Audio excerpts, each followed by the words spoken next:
when call volume gets to point X, we need to add an advisor. When car count gets to point X, we need to add a tech. Is that what you mean? Or those are numbers that are going to trigger revenue dollars, right? You know that you need X amount of calls to get X amount of cars to get X amount of dollars, right? But you need a certain amount of people to be able to generate the dollars. Otherwise, you generate a lot of volume with no dollars. The following program features a bunch of doofuses talking about the automotive aftermarket. The stuff we, or our guests may say, do not necessarily reflect the beliefs of our peers, our sponsors, or any other associations we may have.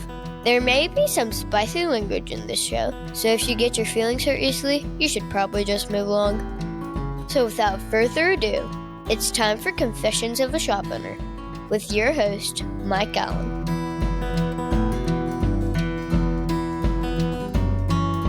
good morning, Vietnam. How's it going? Just dodging the bullets in the napalm. Yeah, I hear you. Another day in the life of a shop owner. That's How about a you, Mike? movie reference that a lot of our listeners might not get at this point. I think we're starting to age out of some. I don't know. I'm good, man. Life is good. I've been spending a lot of family time here lately. As you should at the end of summer.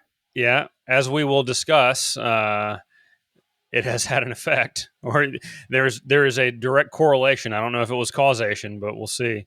But today was the first day of school, so got the kids off to Carline this morning and ready to get back to the grind.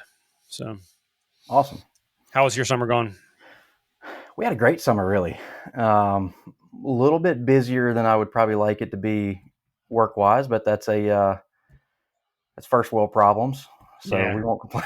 We won't complain about those too much. But no, we had a good time. Kids had a lot of fun. The kids had some friends over this past weekend to spend the night before the last weekend of summer before they go back to school. So we got to take them fishing and spend a little bit of time outside with them and have a good time playing and getting some dinner. It was a lot of fun. You said that your shop has had another record month, right? So that's 5 in a row for us. Man, that's freaking awesome. It is. Especially if I've seen your numbers. I don't know if you share your numbers or not, but they're impressive. And you're in a market that is not one that is prone to impressive numbers. So, well, I appreciate that. And I've got a great team. Been very fortunate. We've been working on our system and processes for the last year and a half, and feel like we've got about 30% of it dialed in to where it needs to be. And kind of as and as we're going to talk about that, it is a daily struggle for the consistency of greatness. If you shoot for greatness, you usually fall short of it more than you attain it. And dealing with the disappointment of falling short of it is a learned skill. So, well, I can be okay with falling just a little bit short of great, because that's pretty good, right? It's when I fail to get very close to the same neighborhood as great sometimes. But that's, invariably, ultimately it comes down to a lack of support or a lack of accountability on my part when that happens more often than not. So, but we can talk about that a little bit. So, where do you want to go? Yeah, so let's jump into that. And Mike, I appreciate you sharing the numbers with me for this month. So we're going to be talking about July, and you had a little bit of just to kind of recap our June, May. We kind of had a down month in May. We started to rebound again in June. We had both advisors back at the front. Looked like the first half of June was going to be doing pretty good. And then we've gotten into July here, and we've had a regression. Yeah, and I think this episode's gonna be released, I think, on the 26th. So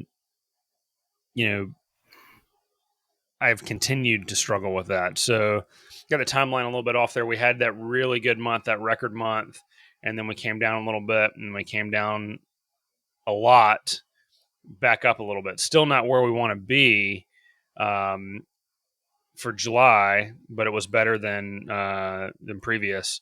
And Gotcha. We're struggling again this month, right? So last month we effectively had 2 technicians because we were shuffling pieces around the table trying to find the right mix of individuals at the right locations, right? And we did, I think it was 104,000 in revenue. It was 166 cars at $637, I think is what the numbers were. So it wasn't, I'm sorry, 166 cars at $629. So ARO is definitely not where we wanted to be. That was a reflection of closing rate. The technicians were doing a good job on their DVIs, and Hub Shop was doing a good job building estimates. It was just a limiting factor of finding ways to make the customers comfortable saying yes, right? So we've talked about car count and call volume; those were both at a good level. So I think the biggest problem that I'm having right now is giving the front of house team the support they need to manage the call volume, the car volume, the estimate volume, right? And also getting buy-in on the process that we're trying to implement. My name is Alvin. I'm a mechanic here at FS Automotive. With TechMetric, I can do a complete DVI, which is the visual inspection, take a picture, send it to Miss Wendy, the service writer, and then she can inform the customer and she can send over the pictures I saw. So basically 3 sets of eyes on everything. So it kind of makes it easier on both sides for the customer and for the mechanic as well. So it kind of really bridges the gap. And like I said, customers feel better with it. A lot of people are honest, but there's a lot of dishonest people out there. I'm just going to go ahead and tell the truth, shame the devil. Anyway, but with TechMetric, you kind of eliminate that questionable area, that gray area, I guess you could say, because they can see what you're seeing and then they feel more comfortable with it. Overall, the system is jam up. I love it.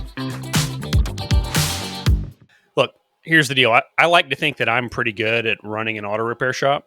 It's what I've done for 20 plus years, but I'm not good at managing a marketing budget and all the different facets of a truly well-rounded marketing plan. There's mail, there's local advertising, there's website, there's Google AdWords, there's all the different things that go into that, and it's just not what I'm good at. So what I've chosen to do is to buy myself the time to focus on what I am good at, while having someone else execute on all of those things at a way higher level than anything I could ever do. That's what turnkey auto marketing does for me. So if you feel like you could use some of that same magic, I'm going to recommend that you go to turnkeyautomarketing.com, get a free consultation, tell them that I sent you, tell them that Confessions of a Shop Owner sent you. You won't be disappointed. That has proven to be so effective at the other shops. And that is kind of a very, say yes kind of mentality, right now kind of mentality. And I understand that that's more challenging with a smaller facility when you don't have a ton of bays, right? But there's ways to work around that, and we have plans to work around that. And then finally, there's been limitations of me holding accountability for not following through with those processes. I've kind of allowed it to be, here's how we want to do it. Well, yeah, but I'm going to do it this way, right? And I've not been there having those accountability conversations because I've been goofing off. So outside of the accountability conversations, what do you have? Because I also know you have some management layers, which what accountability steps do they have with the individual stores to be able to hold them accountable for the processes? So historically, Stephen was managing the 2 Raleigh locations, and Xander was managing the Garner location.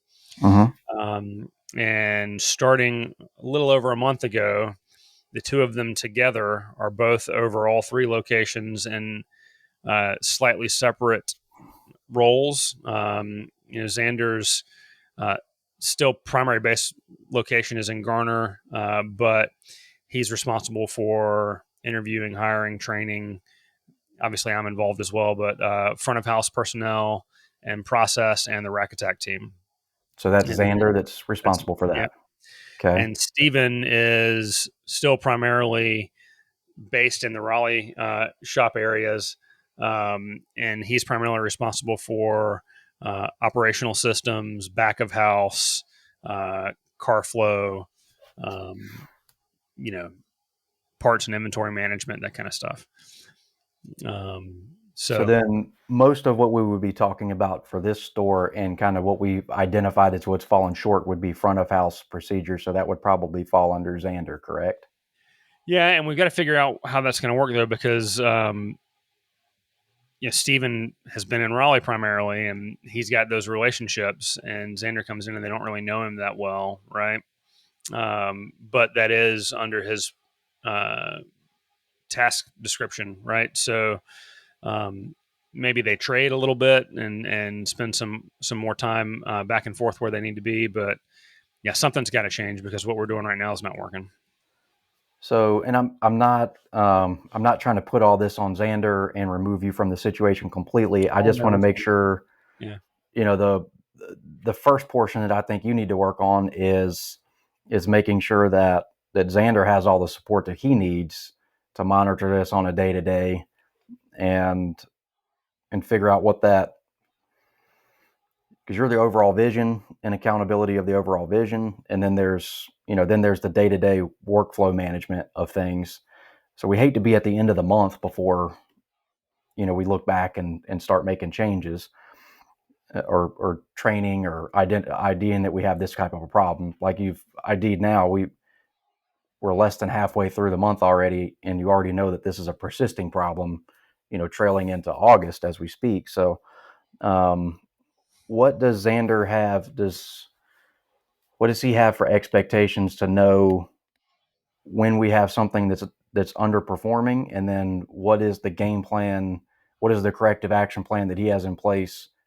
Do we have any type of trigger that says, hey, depending on the store, he's looking at front of house numbers at the stores and looking at the performance of the front of house and saying, okay, here's, these two are good. Is, you know how this works, right? You very rarely ever get all three of them going in the right direction at the same time, right? Yeah.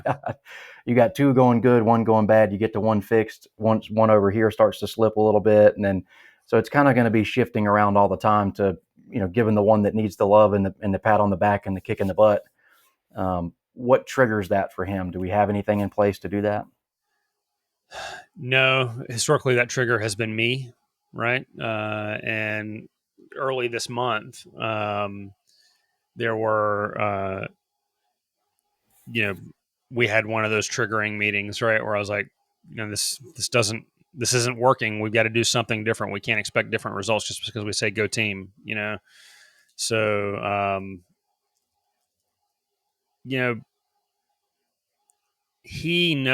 so we have very clearly defined goals, and we get together every week to discuss our process along those goals, what our paces are for those goals for the month. Um, if we're meeting and exceeding, great. If we're falling short, what do we need to change, or what do we think is the reason that we're falling short? So, there's like, for example, we have a shared Google Doc that has the goals for each month laid out, and some of them are KPI driven, some of them are staff driven, some of them are, cash flow management items. But every Sunday, I just go in and I update where we are month to date and what our paces are month to date, and have we hired these positions that we need, or has that changed? Do we need a different position, or whatever it might be? Do we need to transfer someone between stores? And then we discuss that on Monday, right? So that's typically what the mechanism that we have in place right now is, that weekly review session with the goals that we've all agreed to, for the month. Okay. So what I hear out of that is you've created a hub and spoke system for your management team, that if you're not at the center of if the hub is removed, the wheel can't move. If you're like me, there's always hidden revenue in missed maintenance sales or overlooked customer concerns. Detect Auto helps auto shops unlock that revenue by analyzing vehicle service histories, pinpointing maintenance recommendations, and equipping advisors to confidently address customer questions. It's easy, It integrates with your existing software, and your team will love it. Check out detectauto.com and see how your shop can stop guessing and start selling. Better service recommendations today. The individual stores don't rely on you at that level, but it seems like the management team does. Okay. Right. Okay. And I could be wrong about that, but that's what I'm hearing. Tell me your thoughts on that. It's certainly possible. Now, I would say that I believe Steven and Xander both have the wherewithal and the presence of mind to be monitoring those goals of their own volition and to know if they're falling short or exceeding. And they communicate But constantly. what triggers the action plan to do something about it? Teach me, guru. What do you suggest? Okay. So you have a tracking system in place, right? You have MLAPs in place to some degree, I'm assuming. Mm-hmm. All right. So if you're below an MLAP, so if I was in Xander or Steven's position, what I would want to know is if I have a store that's tracking below, below standard for X amount. I mean, we're not going to look at it on a day-to-day basis like that, Mm-hmm. but let's just say we have 2 weeks in a row. That's a trend, right? Then that should trigger an action on my part to go do something. So if we do an audit of that location and we determine that this is a front of house issue, just the way you have them split up, that would be Xander going to that location and having some sort of, some form of over the shoulder training and review of that location's front of house procedure and staff to try to recorrect them back into the right, into the right direction. Yeah. If the audit says that it seems to be more of a back of house problem, then we send Steven and let him kind of do the same thing. That's kind of the way that I envision that. If it's staffing, then it's a, Yeah. that's a different issue. Yeah. Yeah. So that's kind of the way I look at that. And that way I would just like to see speed to lead a little bit faster there. You know what I mean? When we identify a trend, we get there a lot quicker. We have, some sort of a 3-day, some sort of a 3-day mini boot camp with, front of house or back of house, training and action, training and over the shoulder action plan to try to get them back in line with what it's supposed to be, and then move through. And I think, one of the things that I think you've witnessed and identified just through your experience of different things is having that person that can come in and be the Michael Jordan and say, y'all get out of the way and give me the damn ball and watch me do it. Sometimes inspires everybody else. I'm not saying, not saying that's good for the team for long haul kind of things, but for like a 3-day deal, having that somebody like a Xander or Steven that can come in, that knows the system, knows the processes and procedures, and can perform it in front of the others. Sometimes once they see it in action and they see it that it's possible, it creates the belief, right? Yeah, I got you. I think I can revise the way that we build out our goals to like a BHAG, the goal, and then the MLAP. Like I have MLAPs for specific employees, right? But I don't have an MLAP shop goal set, right? And if we fall short, if our pacing is falling down to that MLAP area, then it triggers a reaction, right? Yep.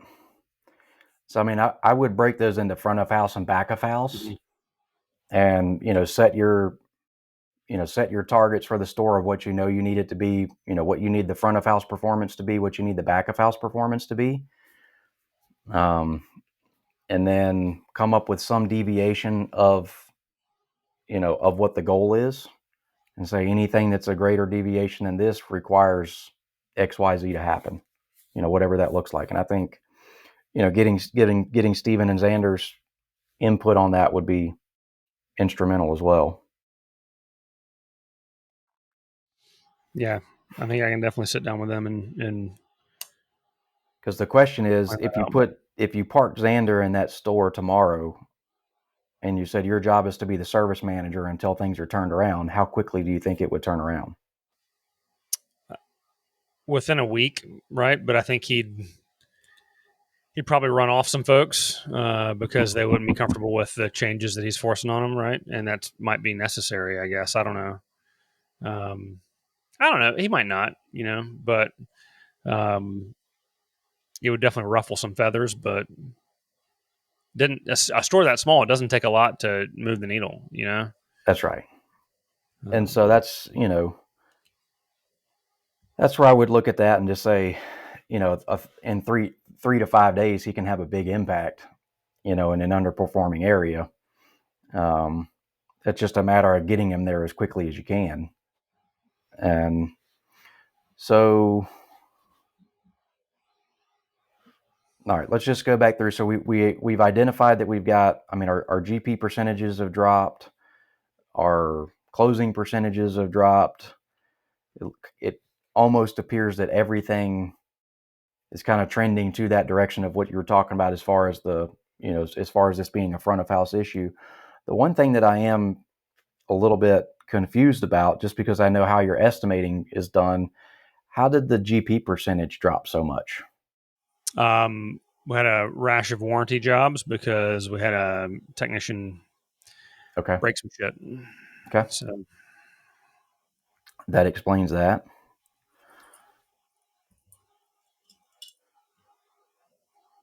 And then, so I know we're back down to one advisor and two technicians at this location.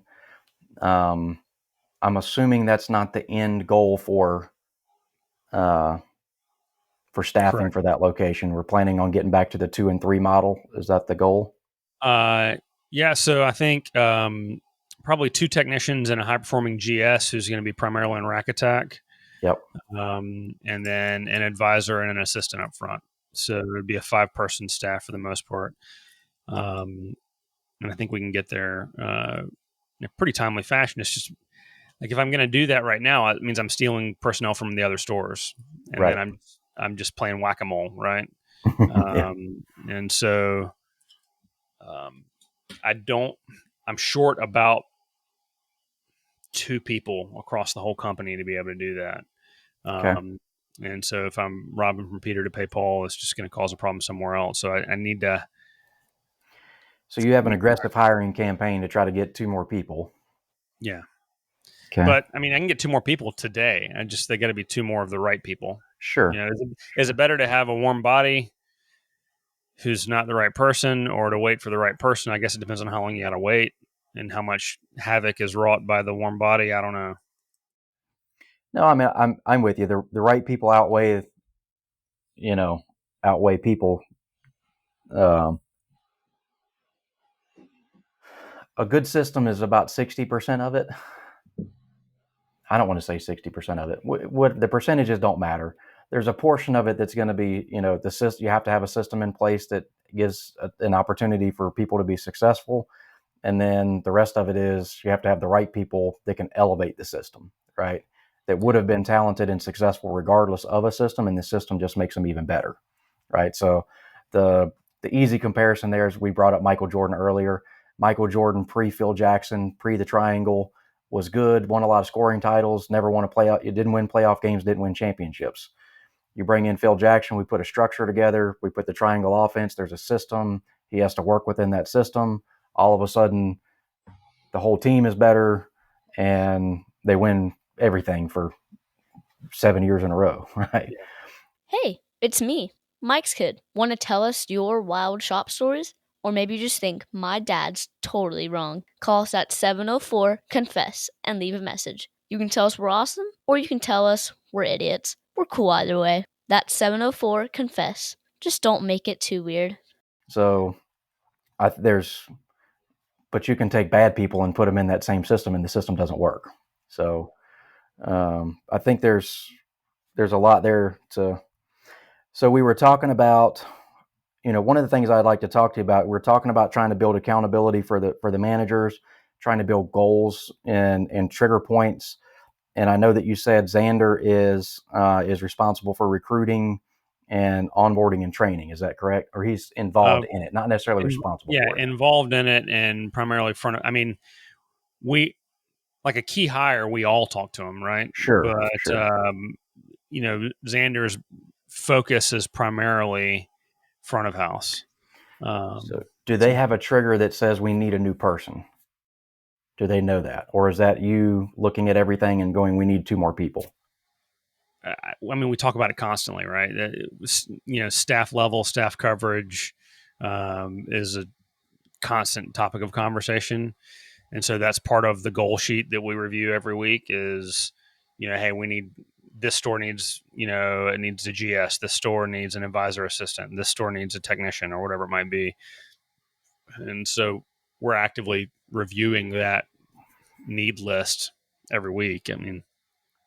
When you say a trigger, you're talking about when call volume gets to point X, we need to add an advisor. When car count gets to point X, we need to add a tech. Is that what you mean? Or so those are numbers that are going to trigger revenue dollars, right? You know that you need X amount of calls to get X amount of cars to get X amount of dollars, right? But then you need a certain amount of people to be able to generate the dollars. Otherwise, you generate a lot of volume with no dollars. So the question, one of the things that I'd like to talk to you about is, do you have a goal for revenue per employee for the business? So you guys kind of know, hey, we're trending up. Our next goal. So if you set a goal for the location that goes from X to Y, higher, are we expecting to absorb that same amount into the entire team? Or when do we know we need another person to be able to add that revenue in? So I have that number in my mind for technicians. I don't have that number in my mind for advisors because there's such a huge variance in advisor productive capacity and customer management capacity. There are some dudes who start to get flustered after 5 or 6 customers a day, right? And there are some who can handle 20 a day. I guess that's probably true for technicians too, right? But so I would urge you to do the math on all your locations and look at your revenue per employee. And I think you're going to find a pretty consistent trend there, between your locations. And it's one of the things that I've started to, pay a lot more attention to with both clients and in my own store. So I know, because again, it's easier to project out what a technician should bring you because it's a lot more. I can back into the math a lot easier. I'm expecting 40 plus hours a week with my effective labor rate of being this, and double that, for the easy math to get your part sales off of that, and that's how much I should expect off of a technician, right? But what if you hired a porter, right? Should that add any revenue to your business? Should make things easier. Yeah, every employee should add revenue. So right? What should that amount be, right? And so I think it's important to have an idea there of what the amount of revenue that you expect per employee is. And that way, when you add somebody on, you're adding that back in, because regardless of what the position is, again, if I hire a porter, the porter should take a little bit of work off the front of house and should take a little bit of work off the back of house, which should increase the efficiency and overall productivity of both of those. And I should get a net gain of a revenue off of that employee being there. If I don't, then what's happening? Is the rest of the team just taking it easier now that they don't have to empty the trash out and take customers home? Is that individual not doing those things, and we're still, so it helps set a really good expectation. And it also says, well, if I want to go from here to here, it gives a tighter window of how much staff I really need to be able to generate that amount of revenue. So, and it would be one more trigger that I would look at, for Xander and Steven to take a look at and say, okay, what is my revenue per employee, and is that team running efficiently, comparatively speaking? I will give you the rules of thumb. These are by no means like set in stone concrete as much as it would be if we were looking at the technician numbers. Like, I'm sure if I asked you technician wise, what are you looking for per technician? You'd be able to give me a, Yeah. I can talk to you about revenue or hours or, yeah. and we would probably agree on both of those numbers. It would be pretty daggum close. Mm-hmm. This may change, but from what I see is, somewhere between $20,000 and $30,000 of revenue per employee and this is monthly, is a pretty good target. So with that target staff at Hillsborough Street, that would be a target of a 150 per month, which is very doable. That's Just where about we what. were when we had that many people that it was clicking. Yeah. Yep. And that's not to say that some people out there can't get to 40 and we don't want to get to 40. That's just saying, somewhere between that 20 and 30 is been my observations of. And when you back into the rest of the math, like you just kind of did really quickly, if you had a 5 employee location, that's 150 a month. That's going to track out to a lot of the other math that you would do. And if you go back to your good month, that's what it was. We had 2 advisors, 3 technicians, $150,000. And so I would do the math at your other stores where everything's been a lot more consistent here recently, and see what that looks like. And I would set a standard in place for what because if you take a look at that, what revenue you're generating, what bottom line you're generating at those places. Well, let me ask you this. So I take some money out of the business. Xander and Steven obviously do. I've got a bookkeeper that manages all 3 stores. How should that affect because should it just be a third of a person per each of us? So I'm, in those scenarios, maybe I don't count. Yeah, I'm not counting myself in that. If they're not an individual store manager, it counts in the equation, right? Because they're in that location driving production, whether they're producing or not, doesn't matter. I wouldn't count Xander and Steven as whole employees just because they're not, but I think that they go to that to some degree, obviously. Well, so I wouldn't reasonable count. to say I got Xander, Steven, and my office manager, count that as one additional person at that store? I think that's fair. I think Okay. that's fair. Because they're taking some workload off of those people. Obviously, they're filling in from time to time, doing this and doing that. They're holding people accountable. Your office manager and bookkeeper that's less stuff than a service advisor would have to do in a single store location. Yeah. But by and large, they're not adding to the production of any one location. Yeah. But that's a great question. Well, they are an expense item, though, right? Sure. So, Sure. okay. So really, I want to be shooting for 175, 180 there. Okay. And So that'll be a super profitable place to be if we can get there on a consistent basis. So that's 35,000 per employee, which I think is doable.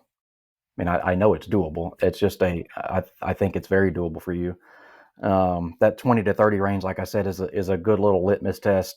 Anything below 20 is, every time I've ever pulled the math and it's been below 20,000 per employee, it's been, the rest of the numbers have been bad. When we get into the P&L, when we get into the performance of the business, the business is not performing well. So do you think it's safe to say that a good BHAG number could be 35, a goal could be 30, and an MLAP could be 25? I think that would, obviously, like I said, run the math on your other locations, but I think, yeah.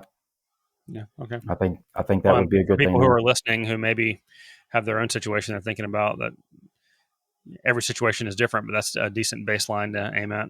Yeah, like I said, these are rules of thumb. They're not laws, but you have to have some sort of a starting point, to look at and see. But I would encourage everybody, if you're not looking at that number, go through and start paying attention to what that number is. Because again, when you sit down and you bring on a new employee, well, the goal should be the business should grow, right? It just shouldn't get easier for everybody. It should be a revenue generator in some way, shape, or form. So I think there's obviously been a lot of effort and thought and time put into how much should a service advisor bring me? How much should a technician bring me? But we don't think about some of the support staff people that are coming in to make those people better. And then overall, like you said, it's really difficult from a service advisor standpoint. How do you know? Because if you go from a guy that's doing $120,000 a month in sales by himself, and then you add a second service advisor, you're probably not going to do $240,000 in sales, right? It's going to split some of that amongst the two of them. So how would we know how much is acceptable? If we know I'm supposed to get $30,000 of revenue per employee, and that's my target, then I know that I can increase my sales goal, from 120,000 to 150,000, right? And hopefully the experience is better, and customer retention is better, and the details are paid a little bit more. And while we're not doubling our revenue by adding another advisor, we're doubling the experience, and we're still hitting our revenue goal, right? So, and just to repeat ourselves from earlier, in case somebody's listening who isn't tracking, when I say BHAG, it stands for Big Hairy Audacious Goal, Big Hairy Ass Goal. That's kind of like the pie in the sky goal, and everybody knows what your goal is. And MLAP is minimum level of acceptable performance. So, key employees should know what their minimum level of acceptable performance is. But I guess what you were telling me is that Steven and Xander need to have store-wide MLAPs that trigger responses when we start falling short of those. Yeah, and not just store wide, but actually split the store in half, and let's have some MLAPs for the two different sides of the business in each location. So if the overall store is down, we have a front of house KPI scorecard, we got a back of house KPI scorecard. You pick the trending time. If 3 days in a row of bad performance is a trend, if it's 2 weeks that's a trend, pick whatever you decide that timeline is that says it's a trend, and try to pick your leading indicators and not your lagging indicators, so you're in front of it. You know what I mean? So let's talk about that. So for me, front of house KPI are going to be like inbound calls, car count, closing rate, average repair order, GP, right? It's easy for me to come up with because it's the world that I live in. Back of house, that's going to be, tech average quote. Is it average hours per technician, or what do you think? Because you can have low hours and it be a front of house problem. Yeah, 100%. Yes, I think the two things that they have that they're most responsible for on the technician side is because technicians can limit their car count as well, right? Yeah. With their efficiency of how they spend their time throughout the day. Not necessarily their efficiency on the job. Yeah. But what do they do between jobs? Are they taking 45 minutes to mop the floor? Yeah, Are we taking 72 smoke breaks a day? Yeah. We getting in a 30-minute long fight with the girlfriend on the cell phone, all that kind of stuff, right? Yeah. So I would look at are they hitting their cars per day goal per technician? Because you can be hitting the goal as a group, but have an individual that's lagging behind. And that could be a distribution issue, and I get that. But by and large, if they're available to work, a service advisor is going to give them the work, right? So I would look at average tech quote in cars, because what that's doing is that means they're producing sales potential through both of those things. If they're hitting their 3 to 5 car a day goal and they're averaging $2,000 plus per car coming in, then each technician is getting $8,000 to $10,000 of sales potential added to the front of house. And then it's, what does the front of house do with that, right? Are they selling it? And if they're not, then it's a front of house problem. It is what it is. Gotcha. Okay. You've definitely given me some homework, man, but I think that's really good. That's good stuff, and I've never thought about it that way. I think 3 days as a trigger is maybe a little too quick, but I think 1 week. Yeah. What do you think? I'm fine with it. I think that's a great conversation for you and Xander and Steven. I would try to dwindle it. Obviously, the goal would be to dwindle it down to a short, the shortest time frame that you can, and the ability to do that's going to be how strong are your leading indicators, right? So like my leading indicators are how much sales do I have in the funnel? Like how much am I adding to it on a daily basis? So if I have a $15,000, $20,000 day, that's great.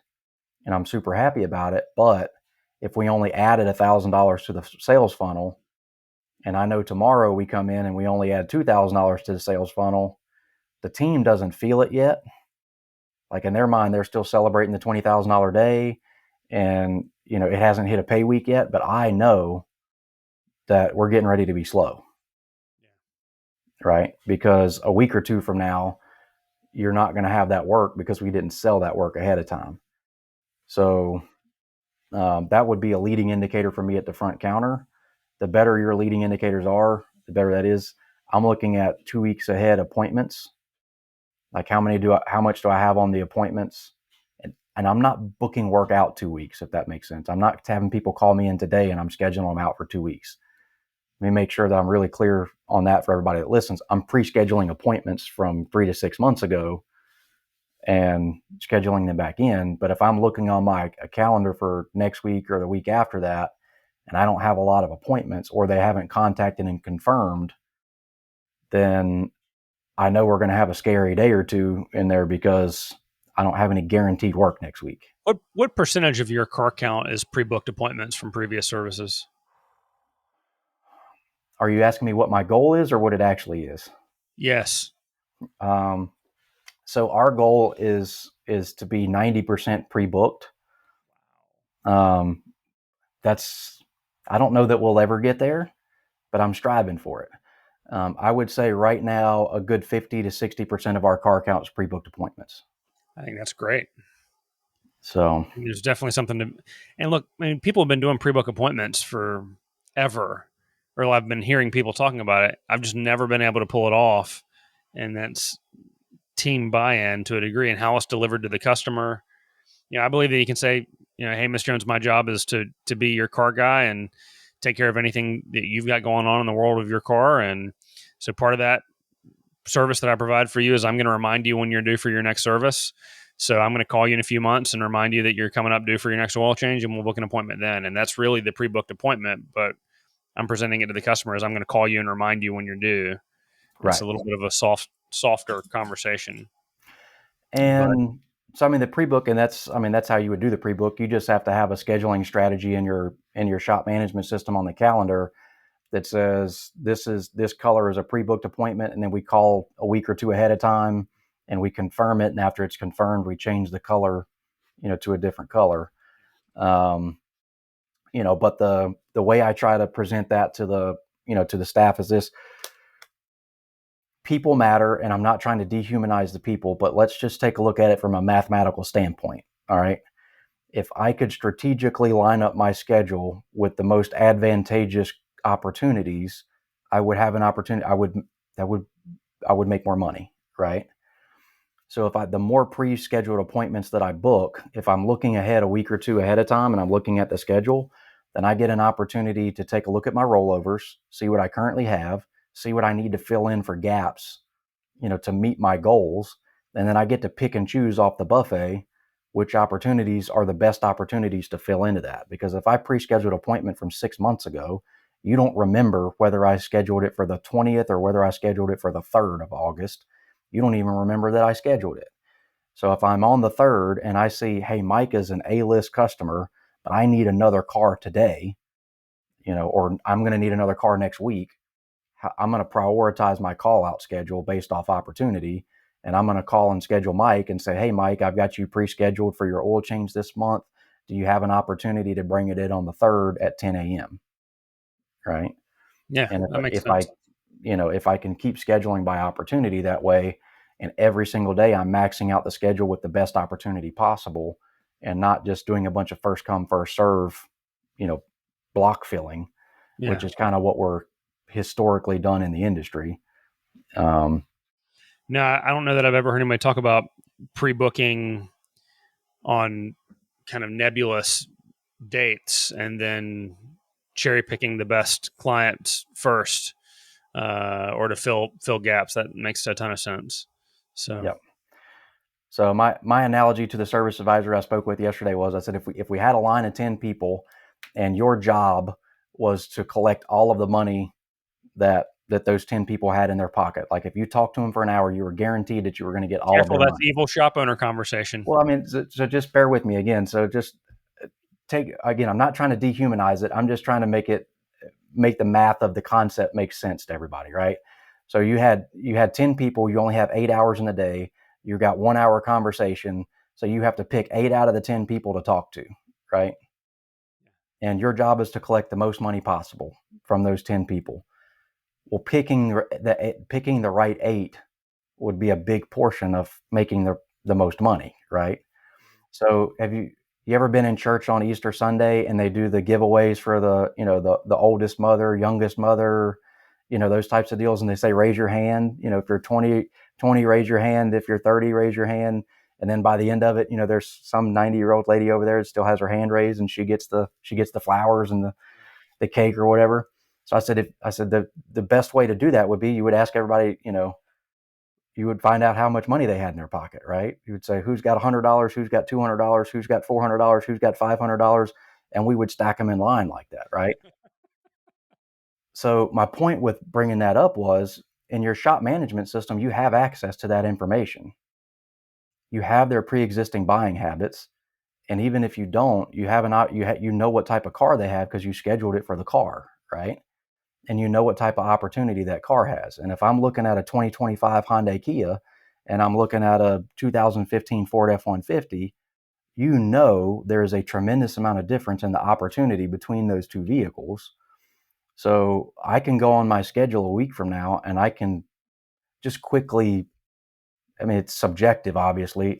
It won't be 100%, but if I'm looking at next week and it's all pre-booked with a bunch of vehicles that are 3 to 5 years old, I know my opportunity is lower, right? Yeah. If I see a bunch of A-list customers with good cars, I know next week's going to be a banger. It's just because I know my opportunity is going to be there. So Great. And it seems like that would remove the peaks and valleys and some of the stress out of scheduling too, I would think. it definitely does. I mean, obviously, it takes a commitment to being able to do that. But again, I look at it as I think you get that and you understand how to work that system. Getting a team of people on the counter that also get it and engage brain to work that system actively rather than just checking boxes is a much different deal. And like I said, I'd say we're probably about 30 to 40% there. They see it and they understand it. We were having a conversation a couple months ago, and my store manager, she was like, man, I told her, I was like, you're getting ready to have a bad week next week. And she's like, no, we're not. Don't say that. And I'm like, no, I'm telling you, you're going to have a bad week. And so she went into it, and they were under the goal for the week. And she was like, well, I hate to say this, but you were right, but I have to know how. Like, how did you know? And so I sat down and I showed her, I'm like, I can see it a week or two ahead of time, through those two things. What are we adding to the funnel? And then what does my opportunity look like, next week? So, and what my opportunity looks like next week is, because it's about 50-50, right? You have almost half your sales this week are rollover from the previous week, right? So it's opportunity that you created a week ago that rolled into this pay period, and you get it done and it closes out this pay period, and then the other half of it is work that came in and you were able to get done this week, and then another portion of that rolls into the next week, right? So if you had a bad discovery week the week before and you didn't sell off of that discovery, then it rolls your 50% lower this week. Or if you had bad opportunity scheduled for this week, then it limits that 50%, right? Yeah, for sure. So, I mean, it's all logical and it makes sense. It's just being able to articulate it in a way like that to help your team understand it too, I think makes a big difference, because you have people who are hungry to perform, right? But they might not understand why they're falling short or why they're struggling this week versus last week. And I think that makes sense. So thank you for that. yeah, absolutely. So you're giving me a lot of homework, brother. Yep. Definitely going to have some good conversations with the team this week and next. So anything else you want to review, or are you I think we're sufficiently good. overwhelmed me at this point? I'll send you some resources that might make those conversations a little bit better. I don't know that they'll be an exact fit for what you guys are doing, but it'll at least give you a starting point for the conversation. And if you need anything else, let me know, and I'd be happy to. We're coming up on the expo. I don't think this will publish. Actually, this will publish on the 26th, and then our next one will publish on the 23rd, which will be the week of the expo, right? So I'm excited about that. Y'all are bringing kind of the A team out, right? For Elite. Yeah. We'll have the A team there. Yeah. So I know that Nick won't be able to be there because he'll be in Connecticut. And I am very. You killed my fall vacation plans. When the pro service schedule came out and I saw that was the location, I told my wife, I said, listen, don't make plans. We're going to go, you're going to come with me to that event, and then we're going to leave and go to New York for a couple days. And then we might go to Boston for a day or two, and we'll do the Northeast wing. And then I got I'm here to tell you, ASBA Hank puts schedule. on a good meeting, man. They're not staying at the Holiday Inn Express. No, I know. They're not eating in Applebee's. It's going to be a hell of a meeting. And they're giving me unending shit about not being there. But I'm looking forward to seeing you in Raleigh. The pre-party is going to be a banger. It's going to be a good time. So I'm looking forward to that. If you're going to make it Thursday, come to the pre-party Thursday night. So I hear that there's going to be, I heard on the last episode, there's going to be maybe some wrestling involved. Yeah. The big padded sumo suits. We're going to have a sumo ring. There's going to be a bunch of stuff. I don't want to give it all away, but there's going to be plenty of ways to embarrass yourself or laugh while other people embarrass themselves. And I did get a pro tip from John Monks at Huska. He said, "Hey man, have you ever done the padded sumo suit thing?" And I was like, "No, I haven't." All advice appreciated. He said, "Make sure you do it early in the night because they're very hot, and late in the night they're pretty gross." So I can see that. So, and we'll be at the hospitality suite. Also, is going to be the podcast, and Elite's going to be there at the hospitality suite with us. We're going to have some fun stuff going on there. So I'm looking forward to the whole thing, man. It's going to be a good time. I mean, the whole industry wants to know: are we going to see the fight that we really want to see, which is so? I mean, you and Lucas are going at it. Is Brian and David, are they going to go at it? I think I might not. Maybe I'm not supposed to give away the whole fight card, but I think that Pollock and Zeb are going at it. Which, I mean, Zeb's like 5'9". He's svelte. He's wiry. Yeah, and he's fucking angry too, man. I mean, look out. So I think he's just going to go straight for Brian's knees. It's going to be David and Goliath. So anyway, I think it'll be a good time. I'm excited about it. I know the team is excited about it, and it's pretty cool. So my GS moved to Arizona earlier this year, and I actually was able to hook him up with one of the guys in pro service and get him employed there. But he's actually coming back. He got some time off, so he's coming back to go to ASTA. And he messaged me about it. I said, "Look, buddy," I said, "if you can get off and you can get a plane ticket, I'll get you a ticket to the show." So, awesome. So that's pretty cool. So he's coming all the way in from Arizona, and so it'll be pretty neat to see him. Well, I'm looking forward to it, brother. I'll see you soon. Take care. Have a great one, Mike. You too.